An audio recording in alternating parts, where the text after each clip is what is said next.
अरे कैसे शांत हो जाए बापूजी, कैसे शांत हो जाए? अब अनुपमा वहां बैठ के गड़े मुर्दे उखाड़ेगी और हमें बदनाम करेगी। देखिए, हो सकता है आपको इस वक्त चटपटी चाट खाने का मन कर रहा हो। हमारे रेस्टोरेंट में बहुत अच्छी मिलती है। आप बस ऑर्डर कीजिए, हम फटाफट बना के आपको खिलाएंगे। लेकिन मेहरबानी करके मेरी पर्सनल जिंदगी को मसाला बनाने की कोशिश मत कीजिए। औरत की जिंदगी क्या सिर्फ उसकी शादी, तलाक, यही सब में सीमित है? उसके शादी के पहले के 20, 25, 30 साल कोई मायने नहीं रखते। उसके माता पिता, भाई बहन, दोस्त, उसकी पढ़ाई, हुनर, इन सब के कोई मायने ही नहीं है। उसके सपने क्या हैं? वो क्या सोचती है? उसे क्या पसंद है? वो दुनिया में क्या बदलाव देखना चाहती है? जो चीजें चल रही हैं उसके बारे में उसकी विचारधारा क्या है? ये सब कोई नहीं जानना चाहता। सिर्फ उसने शादी कब की, क्यों की, किसके साथ की, उसका तलाक क्यों हुआ, कैसे हुआ, किस वजह से हुआ, ये सब औरत की परिभाषा है। इसके अलावा उसके कोई मायने नहीं है। अगर पूछना है तो ये पूछिए ना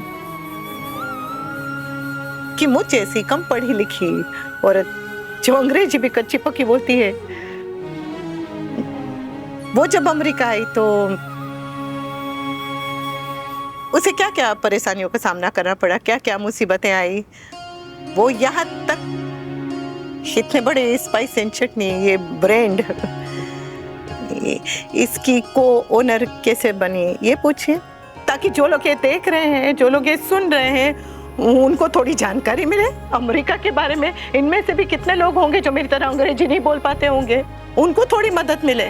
ड्रामा, मनोरंजन, एंटरटेनमेंट के लिए बहुत सारे टीवी सीरियल है। आपका न्यूज चैनल है ना, तो सिर्फ न्यूज दिखाइए। हर चीज जरूरी नहीं है कि ऐसे सनसनीखेज खबर ही हो। और जहां तक दबा कर रखने की बात है तो आज के बारे में बात कीजिए। अगर मैं ये सुपरस्टार शेफ की ट्रॉफी जीती हूं तो उसमें बहुत बड़ा योगदान मेरी मेरी पहली सास ने दी हुई डायरी का है। न जाने कहां कहां से जमा कर करके उन्होंने पूर्वजों की रेसिपी उसमें लिखी थी, स्वाद का तोड़ उसमें लिखा था। तब जाके शायद मैं ये जीत पाई हूं। उनका बहुत बड़ा योगदान है। और मेरे एक्स पति श्री अनुज कपाड़िया सर, उन्होंने एक राउंड में मेरी बहुत मदद की।